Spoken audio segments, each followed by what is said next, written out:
Hi, everyone. Welcome, and thank you for joining us.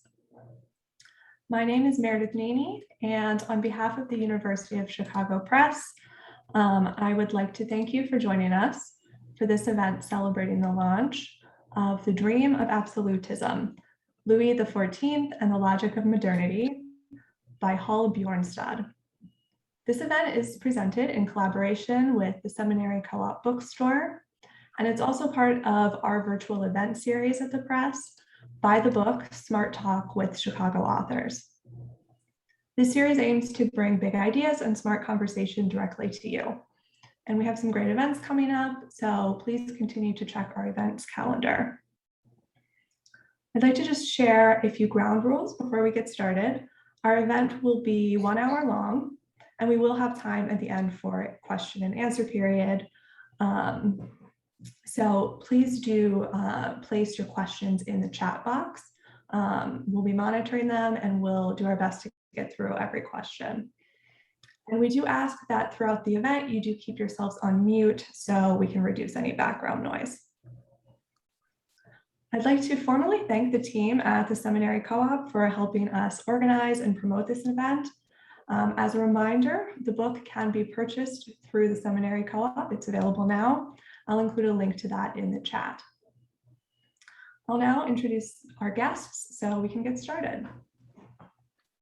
Bjørnstad is Associate Professor of French at Indiana University, Bloomington, where he also directs the Renaissance Studies program. He is the author and editor of several books, including Universal History and the Making of the Global, and Borrowed Feathers, Plagiarism and the Limits of Imitation in Early Modern Europe. We're also joined today by Larry F. Norman, the Frank L. Sulzberger Distinguished Service Professor of Romance Languages and Literatures and Theater and Performance Studies at the University of Chicago. He's the author, editor, or co-editor of several books, including The Shock of the Ancient, Literature and History in Early Modern France, published by the University of Chicago Press. And finally, we're joined by Ellen McClure, Professor of French and History at the University of Illinois at Chicago, where for the last 3 years, she has also directed the Mellon-funded Engaged Humanities Initiative. She is the author of The Logic of Idolatry in 17th Century French Literature and Sunspots and the Sun King, Sovereignty and Mediation in 17th Century France. Thanks so much, everyone, for joining us. I'll turn the discussion over to you. Okay, thank you very much, Meredith. And first of all, thanks to the Seminary Co-op Bookstore for organizing this event. I'm sad not to be able to actually be there, but that will be for a later occasion. Many thanks to University of Chicago Press, Meredith Naney, Alan Thomas, and the whole team that has so beautifully brought this project through. And most of all, thanks to all of you for joining this conversation from many different places and many different area of life. Even I'm touched by several joining us from Europe. It must be midnight or 1 a.m. So let's see where this will take us. I will start, I will share my screen in a second, but for now, I will just start with this object. What do I mean by the title of the book, The Dream of Absolutism? The short answer, you may already have seen it when you registered for the event. Absolutism itself is a dream dreamt collectively by king, court, image makers, and nation alike. That's the short answer. To situate that answer, to see where it's coming from, the stakes of making that claim, and also how the claim might be more controversial, polemical, even revisionist that it might seem at first. I will make a little detour by what I'm doing inside the book, the corpus I'm studying, before speaking about some methodological considerations in the introduction. So what I will do is to share my screen and speak about the book and finish by looking at a few key images from the book. So let me try.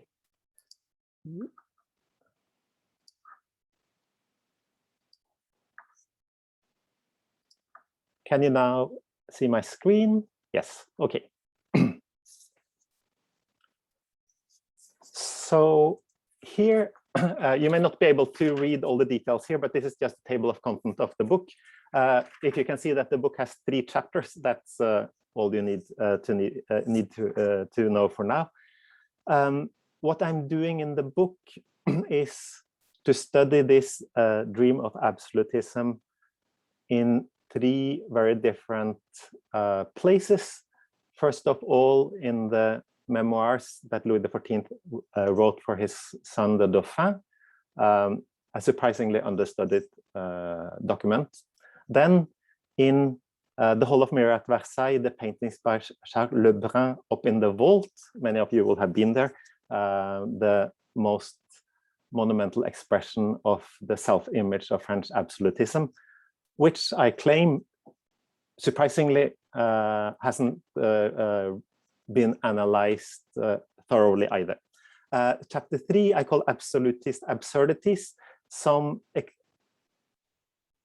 very surprisingly excessive, outlandish, far-out portrayals of Louis XIV, which, if they are read at all, are taken as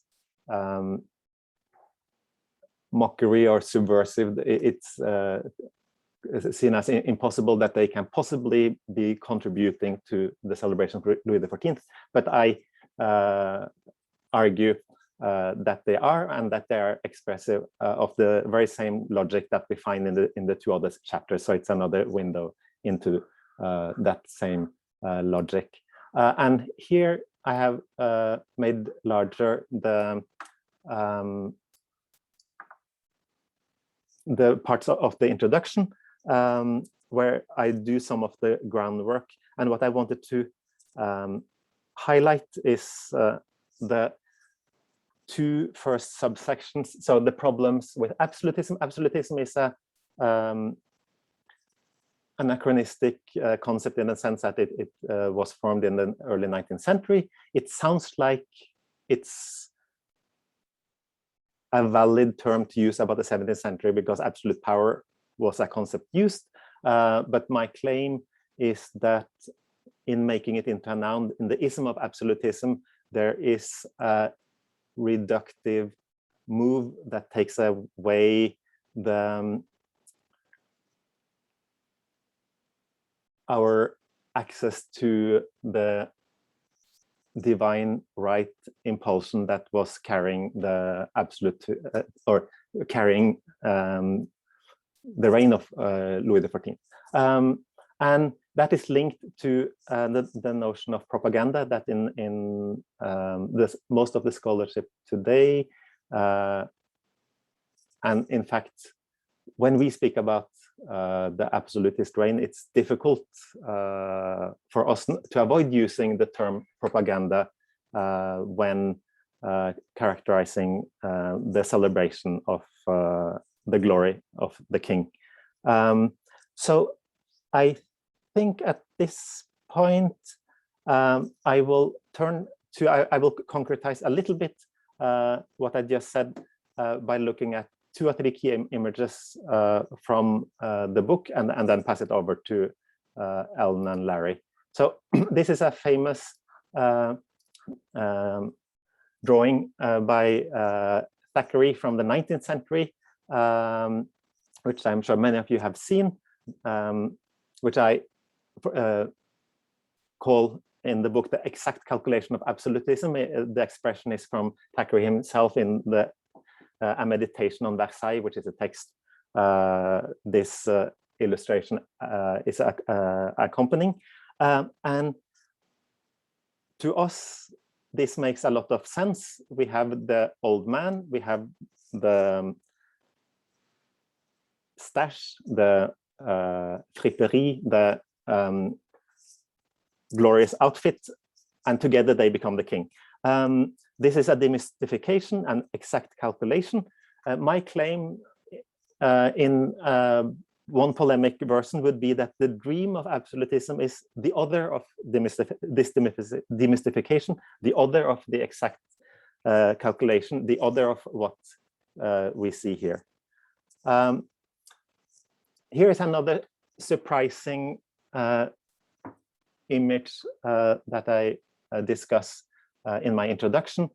The Cordon Lighthouse, 4 miles into the sea just north of Bordeaux, was constructed in the late 16th and early 17th century and developed further under Louis XIV and the following century as a celebration of royal glory. It's radically inaccessible, which means that it functions as a radical challenge to anybody who would want to reduce the celebration of the glory of the king to communication, manipulation, propaganda, since there is such a blatant absence of an audience, of a way that this will communicate. You could, of course, say that the image I am showing you is a sort of communication, but I'm argue that that's quite peripheral compared to the lavishness of this construction, which still exists today. And even on the inside, it's a whole iconographic program in the same way as we find and as I analyze at Versailles. So I will only return to this image, the central painting from the Hall of Mirrors at Versailles that you recognize from the cover of my book. This was presented at the time as the origin of all the other glorious actions portrayed in the Hall of Mirrors at Versailles. What we see is the king governs on his own, which is the current title, the current inscription of the painting. When it was made in the early 1680s, it carried another inscription directing our attention not only to the right hand of the king, which is governing the state by holding the symbolic helm of a ship, but also to the king looking up in the air. It's a little difficult because of the angles of the curved ceiling, but the king is actually looking at Mars, who is pointing towards glory up on the cloud. And it's the promise of future glory, already a dream that the king is dreaming in 1661. It has already been realized in the 1680s when this is painted in the Hall of Mirrors at Versailles. The whole image-making production is repeating this dream in text and image at the period, and we as scholars are also participating in this dream and perpetuating it today. So where do I go with this? I will only here gesture toward the conclusion of my book is, as you may have noticed when I showed you the table of content, called 7 Theses about the Dream of Absolutism, where I argue that the Dream of Absolutism is still part of our imaginary today, and there is there are parallels to be made, and there are ways to analyze our predicament today in light of what I analyze in the book, which I only gesture at, but related to dreams of clarity, dreams of glory, dreams of greatness that we have all seen a bit from closer than we would have wanted maybe the last few years. So I think I'll stop there for now, just showing you one image that might come up later in the discussion, and then stop sharing.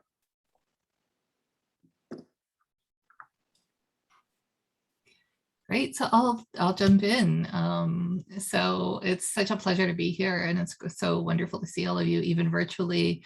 And Hal, I've said this to you 1,000 times, I'll say it in front of witnesses. This is just such a delightful book. It's an important book, it's a delightful book. It's very engaging, and it really, as you mentioned, you know, it's not a enormous book in the sense that it's more about opening up conversations and perspectives. You know, that's why I think it's appropriate that you end with a thesis, because it kind of just lays the groundwork for how do we think more about this. And I'm not sure, actually, while I was reading the end of it today, you do really wonderful things with the fairy tale Sans Paragon at the end of the book. And there's the picture of the king, the sad king with glory next to him. And I love the way that that's kind of a pendant to the Thackeray caricature, right, of this king who doesn't have his clothes, but then there's a more accurate, the king whose glory is somewhere over here. So I just want to pick up on something that you said, and I love the Cordon Lighthouse, right? The whole point of the Cordon Lighthouse is that nobody can see it.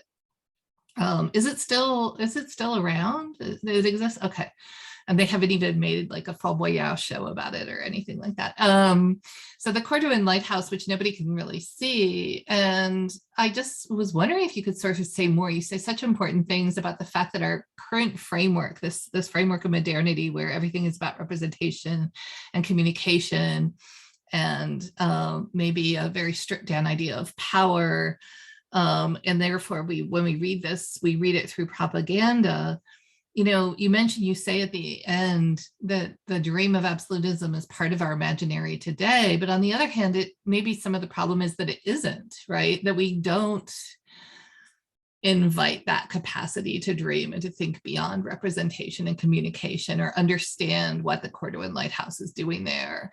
So I have a feeling glory, which you mentioned, and which is so key to so much of what you say, has a part of this, and our ability or inability to think about glory, or where did it go.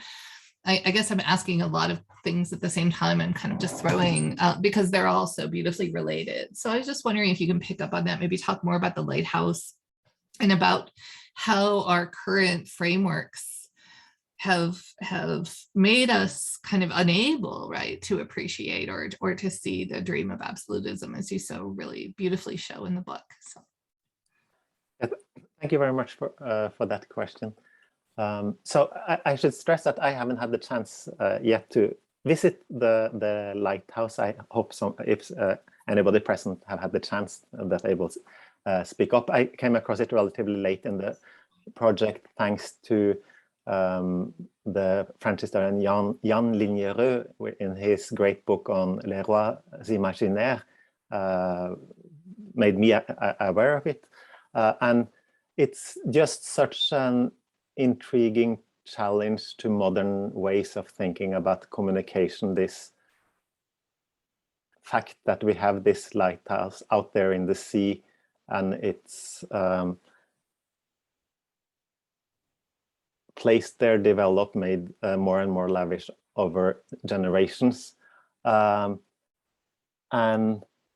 I like to think of the function of the lighthouse, that it's emitting glory, and not only light, but emitting glory without anybody there to see it. And what do we make of that? For those of you who are specialists in the field, you will know Peter Burke's book, The Fabrication of Louis XIV, which uses he's willfully anachronistic in his approach, and uses a communication model, asking at the end of his introduction, who is saying what to whom, through which medium, and that's what he uses to structure the whole book. With that model, he would have had problems to get the handle of the lighthouse, since there is some sense maybe of a communication. To me, what it communicates maybe is because I can, or it communicates the possibility of not having to worry about an audience. So it's just such a beautiful piece to think with in many ways. And yeah, like you mentioned earlier, the fairy tale Sans Paragon that I analyzed in the last part of chapter 3 in the book, there seem to be a lot left to do. So I feel like in many respects, I'm only starting and pointing out ways of thinking further. And the Lighthouse, yeah, it is very much an invitation to do so. Great. Why don't I follow up with that? And just to pick up on, particularly this brought up the question of the sort of propagandistic purposes of these monuments and the works of art and the way we perceive them. And I think obviously one of the major thrusts of your book is that the works that you're looking at, which are not mere propaganda, as you say, and that is to say they can't be reduced to a simple message from a messenger who has a coordinated message of manipulation to a passive audience. And thus they can't be reduced to simple didactic readings. And in fact, as you suggest, are something more like a dream, but we will hold that off for a few minutes. And one of the questions, I think you make this point beautifully in your examination of the Hall of Mirrors. And in the central pictorial program of the ceiling of the Hall of Mirrors, where the image which you have shown of Louis XIV in 1661, when he takes the reign of government personally and doesn't name a prime minister, and as a very young man, that at this point he's still dreaming. The dream of absolutism is a projection of the future, but it becomes, a dream in 1685, which is somewhat realized, or in which we're participating, and those going to the Hall of Mirrors would be participating. And in the center of the Hall of Mirrors is Louis XIV looking at himself in a mirror. And you just briefly showed that, and that in the reflection in the mirror is a somewhat distorted reflection, but also a reflection which contrasts with the face of the king looking at his own expression. The face of his king has a royal, impassive look, as a king should have, not easily in control of himself, somewhat expressionless. But in the mirror, we see an aspiring face, an ardent face, an emotional face. To come back to the question of propaganda, as you point out, this is simply something that hasn't been studied. And that is because the work is looked at as a piece of propaganda with clear allegorical meaning. The allegorical meaning here is that Minerva is showing the mirror to Louis XIV, and so he has a greater self-knowledge, a sense of prudence, which only comes from the reflection of the mirror. Well, you give a wonderful reading of this where you situate it within the mirrors of the Hall of Mirrors itself. So a painted mirror within a pictorial program or architectural program dominated by mirrors. And I won't go into all of that now. What I really wanted to think about is why we keep reading this as mirror propaganda and not give it the same kind of nuanced reading and in-depth reading of the imaginary, of the full pictorial possibilities of this kind of reading that we give to other pieces of early modern or Baroque propaganda. So I started to think about this, and I thought, well, I mean, one of the greatest propagandists in history, Bernini, 17th century artist, propagating really the origin of the modern sense of propaganda, right? It's the College of Propaganda, the propagation of the faith by the church, which Bernini was involved in. When we look at the ecstasy of Saint Teresa, which also is a moment of dreamlike sort of exuberance, exuberation and contemplation that you look at in other images related to absolutism. I don't think anyone, would seriously say, well, this is merely propaganda. Then I began to think, well, is that partly because we have a tendency to look at religious art as both propaganda and art? What about political propaganda of the early modern period, particularly the Baroque period and of that time? And, there again, I immediately thought of Van Dyck and the Stuarts, but perhaps above all of Velázquez and the Spanish Habsburgs and Philip IV. No one would look at Las Meninas and say, oh, well, here's the allegory in terms of royal power. That's the message, end of story, right? And so why is it that this would escape our attention so often? And I suppose there are two possible readings that I could offer. One is, and I have to admit, there's perhaps some valid arguments here, that Lebrun is no Velázquez or Bernini or Van Dyck. That simply this is a poorer form of dreaming or artistry than the greatest of the Baroque propaganda artists, if you want. And by calling them propaganda artists, I'm really not trying to belittle Cervantes or Bernini, simply saying they were participating in organs of image making at the time. The other is that there's something, so that's one, just simply the nature of the art. The other is that there's something actually more dangerous about absolutism than the Counter-Reformation or than the Habsburgian form of monarchical power, which was actually something of a model for French absolutism. So the distinction, but is it because unlike the Counter-Reformation or Spanish domination of the New World in particular and imperial ambitions, which were in certain ways waning, that absolutism is a more present danger to us, something that we have trouble in any way sort of respecting as productive of art and imagination, that its evils are too real for us? I'm going to stop there with my questions. I bet Ellen will also maybe have some things to say as well as you, Hall. Yeah, so it's a question, but it's also a reflection and the beginning of a collective project. Yeah, thank you so much for that. And I think you are right on both accounts that for sure there might be something about the Lebrun as a painter, but then that's interesting too, that some of the art historians who will spend the most time on describing and doing a more positivistically oriented study of Lebrun are also the same who will denounce him as propagandistic, so that it's kind of an embarrassment about one's own corpus. So to me, it must be something more, and I'm very attracted towards what you said at the end. So absolutism is maybe perceived as being closer to us in a way that makes it more problematic.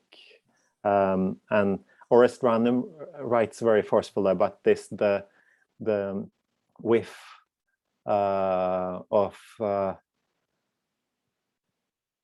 something totalitarian in a modern nose, and the instinctive repulsion to modern minds towards certain aspects of absolutism, which maybe is not as strong to the other traditions you spoke about. I don't know, Ellen. Yeah, no, I mean, I could I have my own ideas, as you might imagine, and I love the way, your Logic of Absolutism, of course, having just finished a book on the logic of idolatry, and they're kind of similar projects, and I think there's something to it in the sense that people are, I think you put your finger on it. You have that great analysis of the Dior commercial, and maybe you can speak a little bit about that.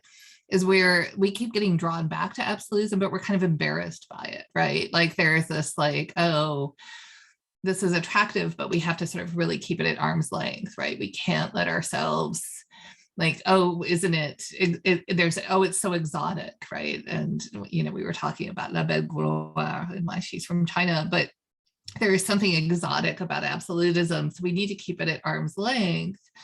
And I think, especially when I was reading your theses about absolutism, and I texted you about this afternoon. I was just like, oh my gosh, like, is it absolutism, or as you say, that ism on absolutism obscures the divine right aspect, right? There's religion all over this. And the fact that we don't think instinctively in a religious context or mindset, that's not our default anymore, is part of what makes this kind of incomprehensible. Like those 7 theses, as I was reading them, those are theses a little bit about religion, right? This idea, this complicated idea of agency, the fact that that it's performative, right? That these are things. So it's this nous n'avons jamais été absolutiste, right? This nous n'avons jamais été religieux, nous n'avons jamais. So we can't allow ourselves to understand it, because there's almost this risk that we get sucked into the whirlpool, or that we're somehow complicit. And so that leads us a little bit to the question of the aims of this project, right? At the end of the 3rd chapter, you have this wonderful statement where you say, we talk about the nightmare, right? And the difference between the dream and the nightmare of absolutism. And you say only the second of these perspectives, that of the nightmare, is easily available to us, in the sense that, oh, this is terrible and it's propagandistic, it's totalitarian, as modern observers. And yet by ignoring the dream for the nightmare, we not only risk failing to understand their predicament, but also perhaps our own. And so I guess I just want to invite you to talk more about what's gained by this exercise of, it's a beautiful, again, I'm partial because I think it's very similar to my methodologies. It's a very generous and humble way of approaching the early modern, of letting it, of saying, well, absolutism was doing work. It was doing things. It was making things possible that otherwise wouldn't be possible. What are those things, right? Not everybody wasn't just kind of stupid and under the spell of absolutism, that there's something really going on there that makes sense at the time. And what is that? And what does it allow to happen? And what are the dangers of what it allowed to happen? And so I get that, but if you could just expand on that some more. Once again, I went on a little bit too much, but yeah. Yeah, it's a tricky question, since it's an invitation to revisit the whole argument again. So let me start this way. It might seem surprising and maybe appalling to some readers that one can write a book about the dream of absolutism and speaking so little about the nightmare, since we, of course, are now we are acutely aware of the human costs, the suffering, all the dark sides of absolutism. And maybe that's also part of, Larry, going back to your comment, why this unease that you observed regarding the artwork, this seemingly so straightforward celebration of absolutism. So I think more precisely, it's our unease about their lack of unease. And of course, today in recent scholarship, there has been a lot of work on the l'édit de Fontainebleau, annulling the l'édit de Nantes, and doing away with the relative religious tolerance in France, which made in a short period 1 million Protestants having to move out of France. And the same year, 1685, was also the year of the Le Code Noir,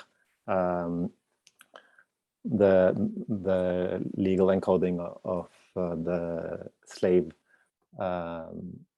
conditions of slavery in the French colonies, and both coming directly from Louis XIV at Versailles. How can that not be a nightmare?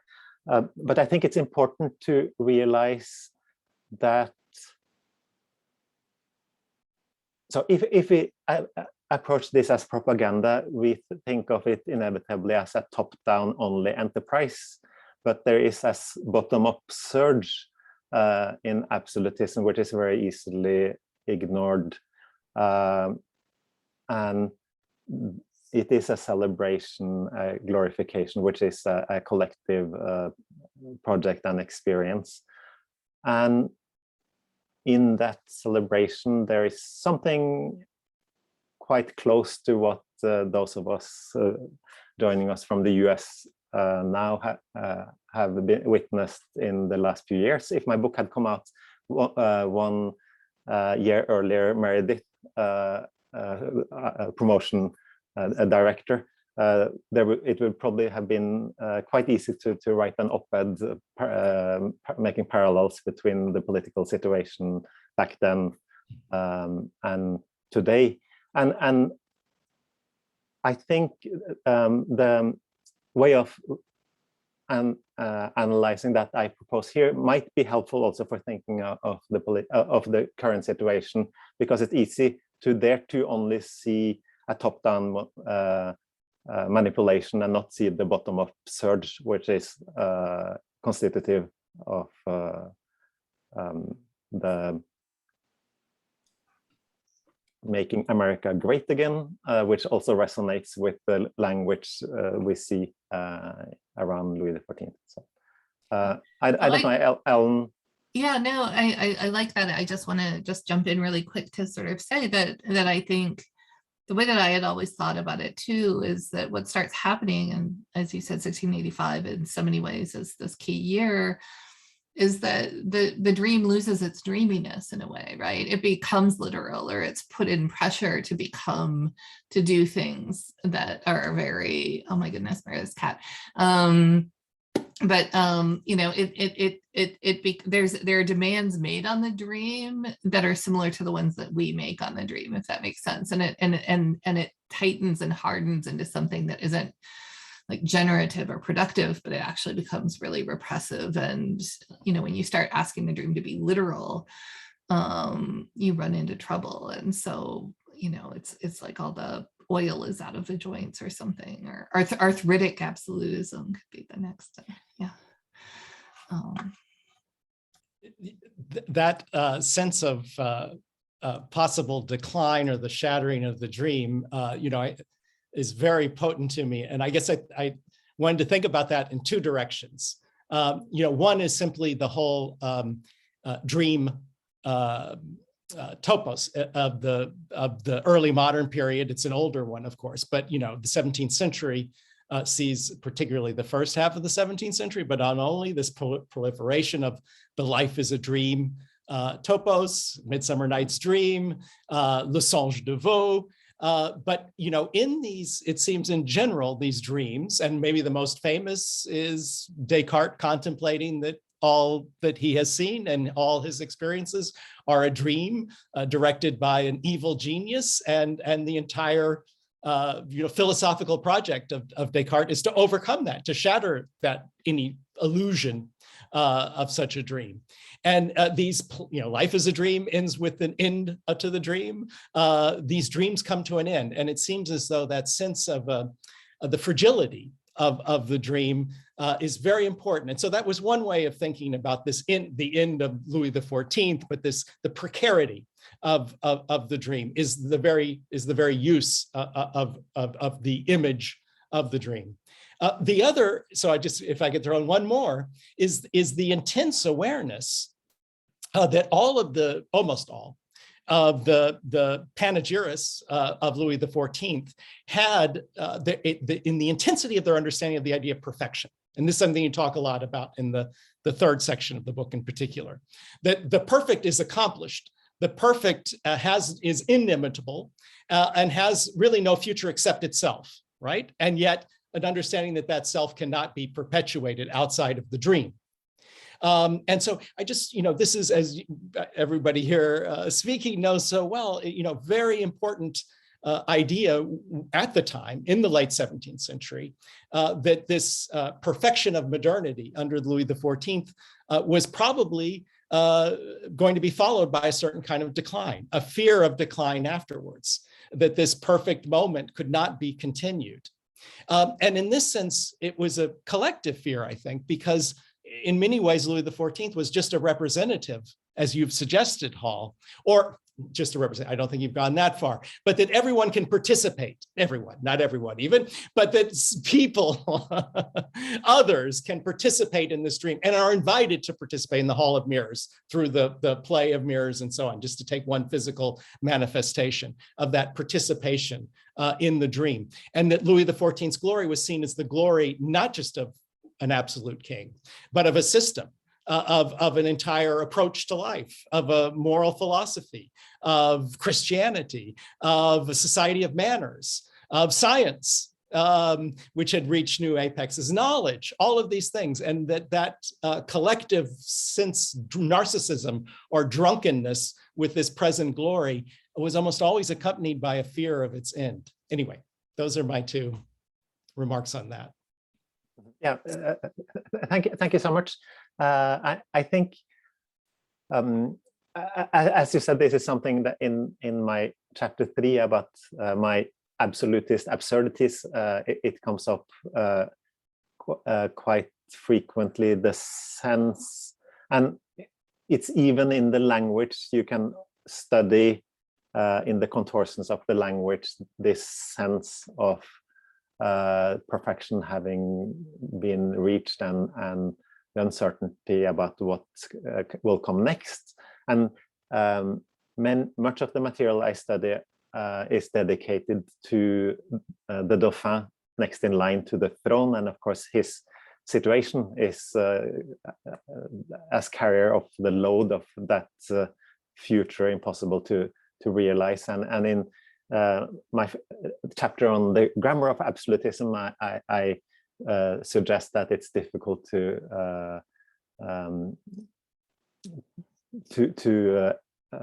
speak of a future tense of absolutism exactly for that reason. Yeah, no, so thank you very. I very much agree.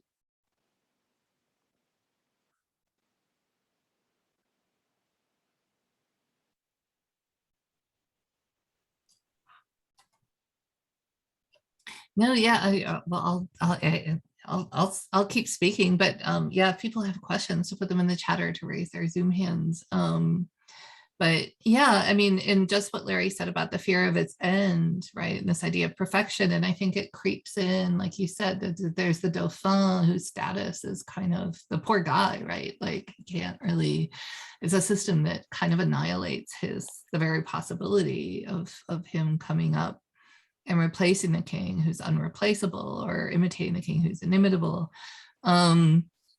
And just thinking back, because you and I were sort of tossing around again, Bellegroire and Saint-Paragon is from China, and what's that about?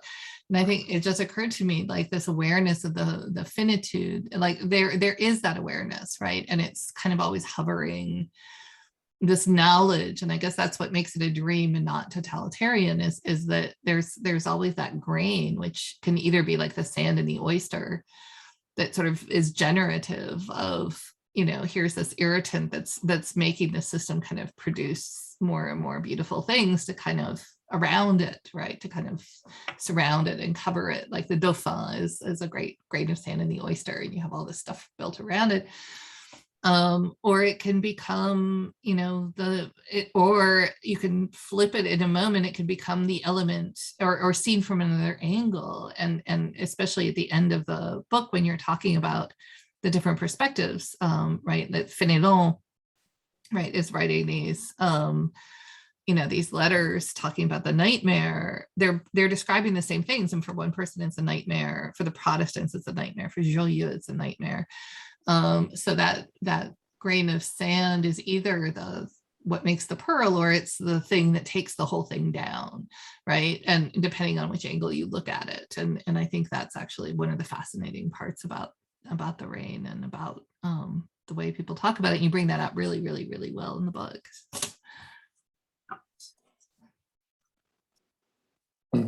Yeah, thank you. So many directions to go with that. I think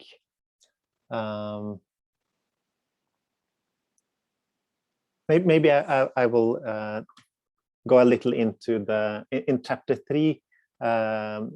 half the chapter is an analysis of this very strange fairy tale about Prince Sans Paragon, who by Jean de Préchac,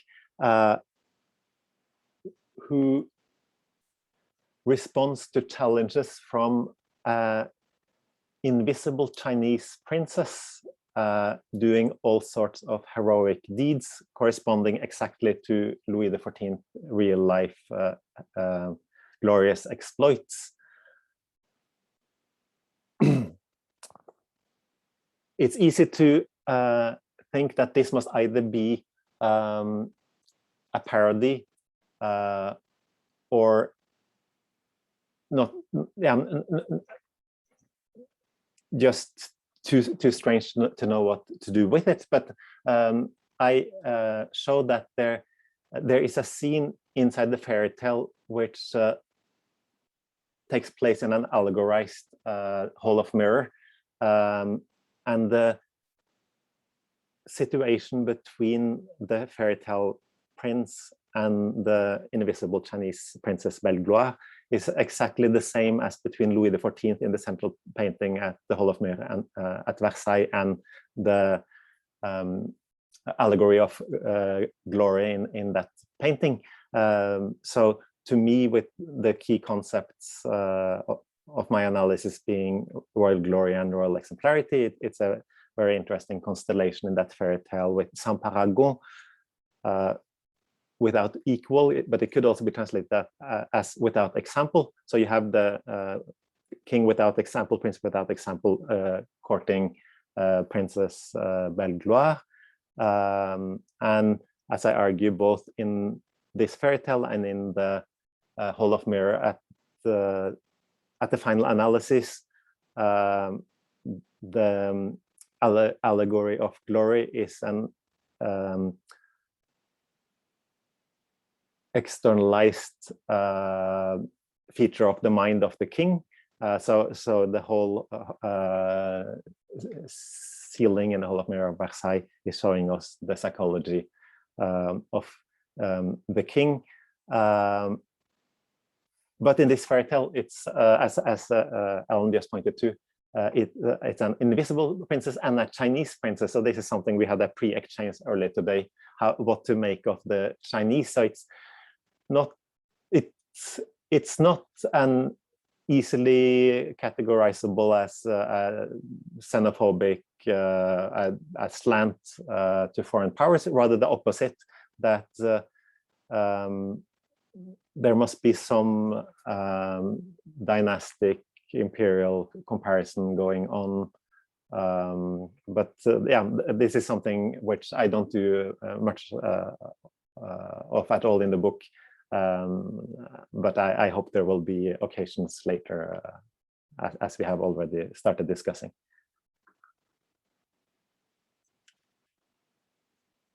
Are there any questions? Meredith, should we turn to the... It looks like we do have one question so far, so we'll get started. You've worked a lot on Blaise Pascal previously. To what extent is your analysis of absolutism influenced by Pascalian ideas? So many thanks to Volker Schroeder for that question. I've learned a lot about absolutism from. That's a very good question. If you look up Pascal in the index of the book, he comes up as a tool for as a way of analyzing specific situations. But I think, as Volker hints at, there might be something more profound in my approach. And it's very complicated to imagine Pascal's own relation to absolutism, because Pascal is a radical demystifier. Mm-hmm. And Pascal, we could say that he could have made a drawing like Thackeray's already in the 17th century, which questions some of the claims I make. But at the same time, Pascal, from within a Christian framework, would never doubt the king's or question the king's position. So he will have a demystifying gaze on the human institution while still being within the religious structure of absolutism in a way that is maybe one of the trickiest points in Pascal to make sense of, since you can either make of Pascal only somebody demystifying all things humans, power structures, or you can make of him a great mystic and religious philosopher. But how to connect the two pieces together is the tricky thing. So I don't know if we should go any further with that. I'm just going to throw in a word of praise to Hall, because that's important. This book is out, it's incredible. And this is the work of a Pascalian in the sense of it's extremely dialectical, and some of in the richest and most wonderful ways of understanding, what people who are wrong have right and what people who are right have wrong. It's the great pleasure of reading this book is to follow this unfolding argument of contending positions. So it's an absolute pleasure to read like Pascal. Yeah. And the word that occurred to me is one of my favorite words, which was humility, right? And sort of that, and so that's a little bit what you're saying. There are other questions in the chat though. Our next question is from Ilana Gershon. I'm very curious what the op-ed comparing forms of absolutism would have looked like. What insights did this book offer you into Trump's appeal? Yeah, thanks. That's a great question. And at some point, Ellen and I discussed if this was something we needed to write together. And one way in could be that Trump was giving absolutism a bad name. But that became a little tricky for us, our own positionality as we sounded like writers. Horrible monarchists. We drafted a couple of things and it was just like, we can't send this anywhere. So it was impossible. But so it's not exactly into Trump's appeal, or maybe even Trump's appeal. So it's the participatory bottom-up aspect of the absolutist enterprise, which is very easily ignored, but which finding meaning through the participation in something larger, the celebration of something big, great. And I think, so I hope the 7th thesis about the dream of absolutism at the end of the book could fuel that kind of reflections for scholars in very different fields.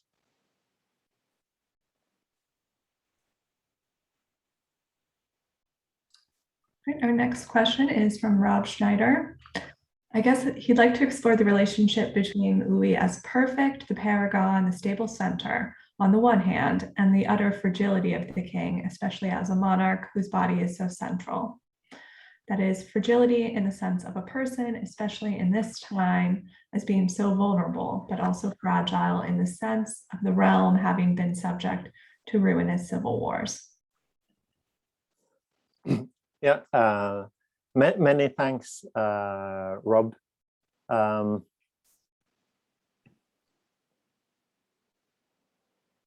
so I guess the dream would be a dream of perfection and the dream of leaving that frailty behind, but always with the consciousness, of course, of it being there. So it's something, I don't think it's so central in my book. It appears indirectly in the relation between the king and the Dauphin. So especially the memoir written for the Dauphin. There are a lot of methodological reservations to taking the memoirs of Louis XIV seriously, but I argue that questions about the authorship, about the stability of the text, most of those become irrelevant if when we realize that the text was written as a testament, a text for the Dauphin to read in the case of the king dying prematurely. So that would be the memoir being the extension of the king beyond the frailty you evoke in your question, but also even at a linguistic level, the king always says we in the text, but that we is so tenuous since it's the eye of the king at the time he's writing, and then the eye of the son who will read it only after the death of the father. So it's not a we that can carry a project in the way of the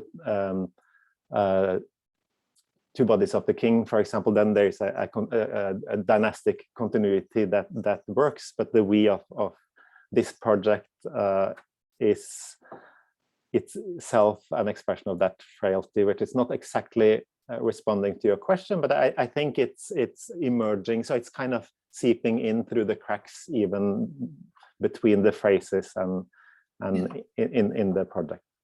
Can I just add, I mean, I think it's a great question, but I think that's actually one of the things that for us is a big contradiction. And I think at the time was not as much of one, just because, again, religion that would have been just, yes, of course we're fragile. Everybody, the constant awareness of fragility is part of the humility necessary for the king to do his job well and not become sucked into the dream. But yeah, I think that's a really great point.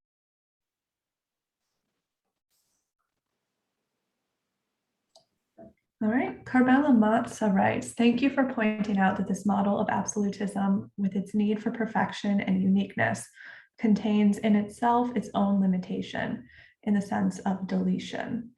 Is it an aporia worth of thinking further? I wonder if you'd be willing to extend that deletion a little more. So a very intriguing question. I'm not sure I understand exactly the direction of the question. Carmela Matza, would you be willing to say 2 words to frame your question?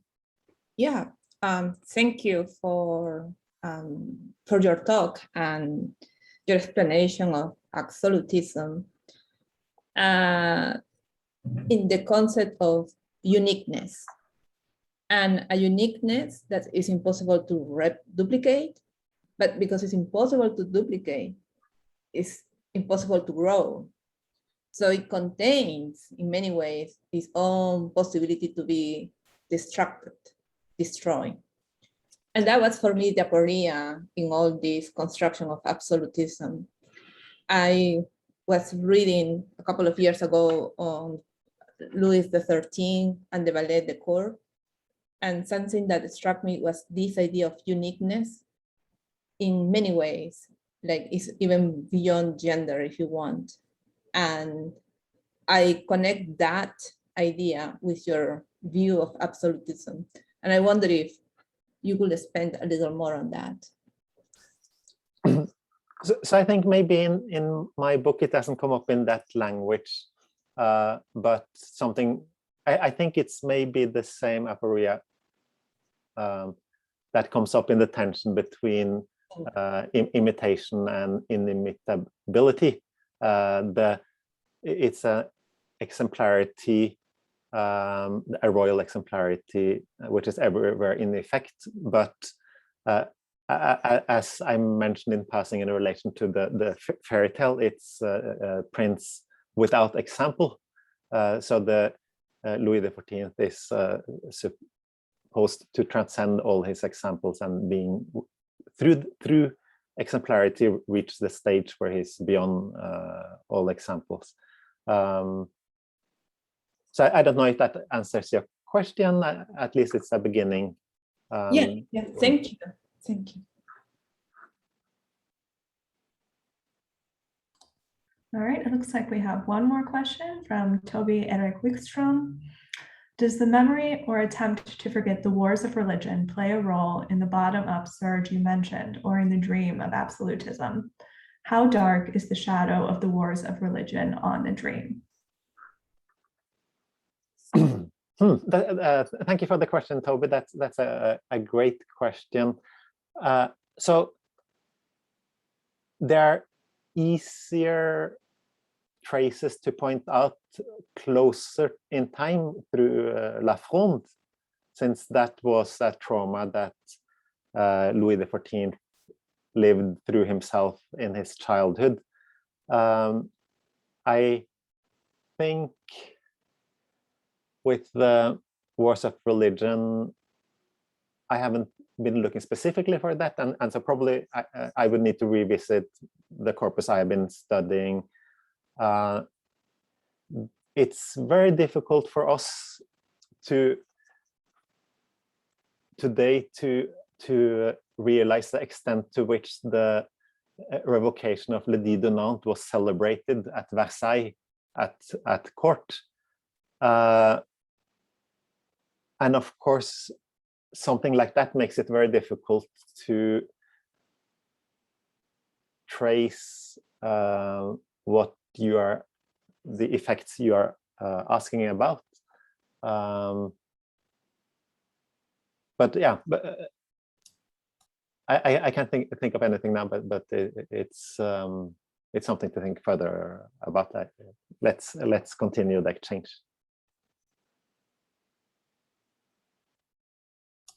Yeah, that was my feeling as well, is actually, and you touch on it at the end of the book about how shocking it is that more people aren't upset about the revocation, right? That they're actually like, oh, this is proof that our king is Dieudonné, and that Catholicism is the way to go. That they're just, and that's that kind of queasy parallel with our own time of just people really not, where they're not reacting the way we would want them to be. Yeah, so I think that's exactly right.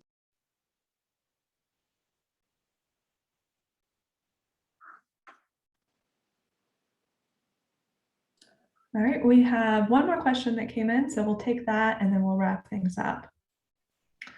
Jonathan Jeffrey Van Heck asks, is the king himself a deep dreamer of his own dream from his accession to his death, or have you found moments where his participation and belief seem to waver? I wonder if the fate of the memoir for the Dauphin is suggestive here.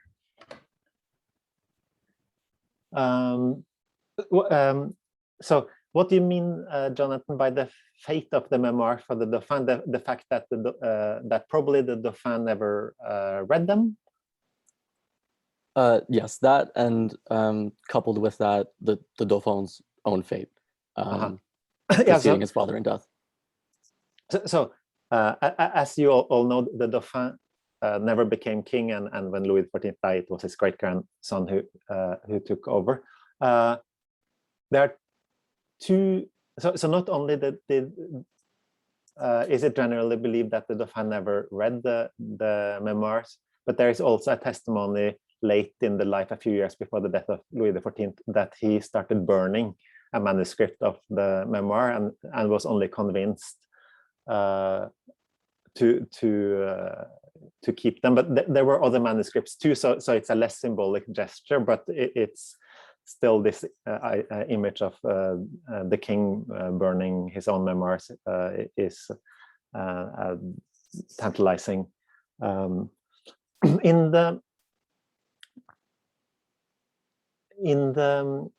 memoirs, the king evokes how he had moments of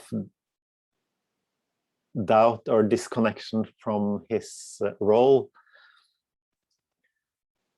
giving an example for the Dauphin how to model and how to connect to his own position, which would be the closest in my corpus. So I'm sure somebody with closer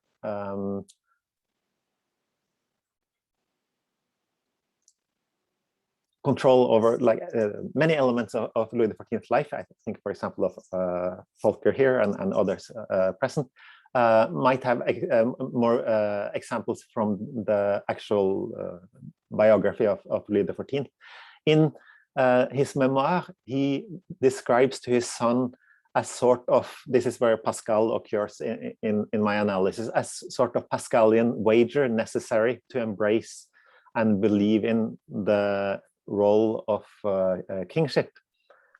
It's important to do as if it was meaningful, and it will become meaningful. He very perplexingly tells his son, and he says, it worked for me. So that would be the closest, Jonathan, to what I have analyzed, but I suspect there will be other moments too. Thank you.